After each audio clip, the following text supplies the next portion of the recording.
All the people that were tweeting, I'm making millions betting against you, which were lies, where are they now? That daddy is fucking... God, when I get my voice back, I am going to suck a giant... Play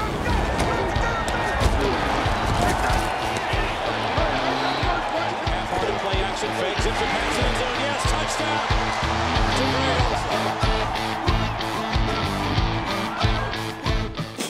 Fuck that lozenge. Hi, and welcome to Genos Picks. Daddy did it again last week as I picked 5 games and nailed every goddamn one of them. Yeah, pull your pants back up. Genos is not here today. That brings Daddy's record since December 1 to an incredible 24-6 against the spread. You know what that is if you do math, Talib? Not asking you to vote, relax. 80% against the spread. And my overall record, you ready for this? 42, 43, and 5. 49% against the spread. So you can't wait to get to the picks and see if this voice of mine can possibly make it to the end of the video. So let's get to it. This is the one good joke. This is it. Don't let them see that. Don't, what? Hey!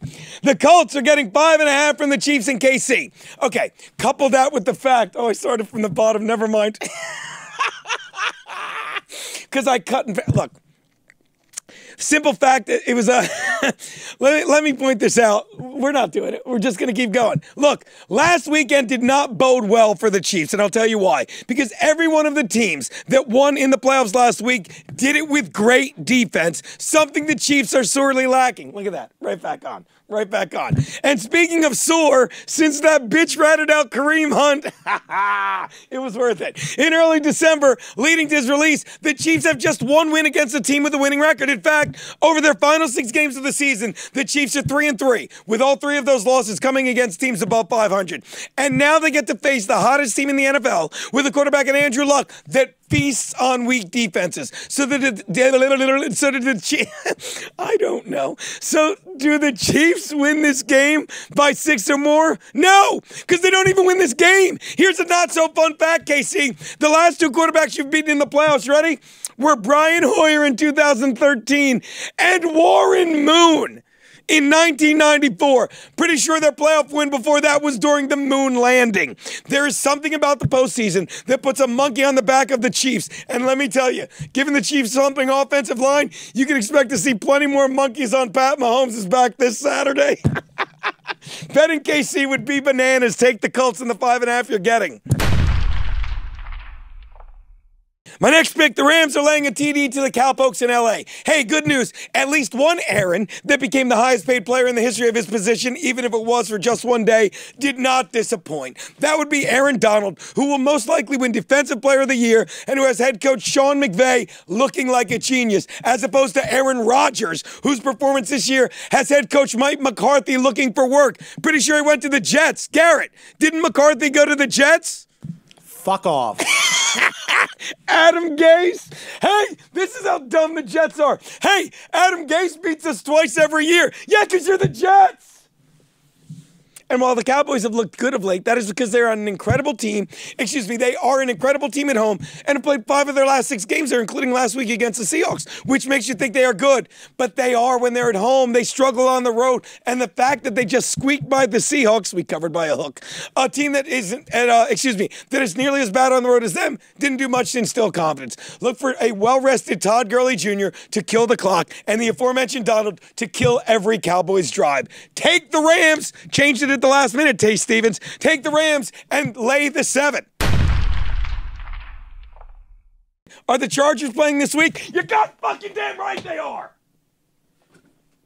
And they're gonna fucking win. Oh, you're just being Homer. Let me tell you something. Chargers are getting 4 from the Pats in Foxborough. And everyone is focused on the fact that Phillip Rivers is 0-7 when facing Tom Brady. And he is, with various Chargers teams and coaches. But what you need to realize now is that over the course of a decade, that may have been the record. But over the course of the season, here's another huge 0. Sit down, Talib, not you. Over the course of the season, Rivers and the Chargers are 9-0.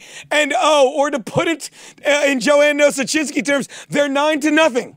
In games played outside of Los Angeles. They went 7-1 on the road, but that one loss came against the Rams in LA. They won last week in Baltimore. Let me double check. They won last week in Baltimore, and they beat the Titans in London. And now they're playing a game in Foxborough that all weather reports say will be cold, snowy, and windy. 3 types of weather that couldn't be farther from LA, which incidentally is exactly where the Chargers need to be playing to play their best. Take the Bolts, the road warriors they are in this one, and the points you're fucking getting, and you will be seeing Taylor Stevens in a Chargers tank top. I gotta go fish that lozenge off the ground. I have not drank in 6 hours. The Eagles are getting 8 from the Saints in Nolans. Great news, Eagles fans. You had game tape to study all week of the last time you played. Unfortunately, the only thing you could have learned from that tape was that you should have never gotten that flight to London because the Saints pummeled you 48-7. The last time someone got fucked like that in London, I was watching Train Spotting. Da-da-da-da-da, da-da-da-da-da. It's a goddamn audible. It's a goddamn fucking audible. Look, I honestly believe that the Eagles will watch that game tape and they will get angry. And the only Saint with a repeat performance this week will be Saint Nick Foles, who I honestly believe will find a way. Come up here, Talib. Come up here. We'll find a way to give the Eagles the win and definitely the cover. Take the birds. My wallet's gone. My wallet's gone.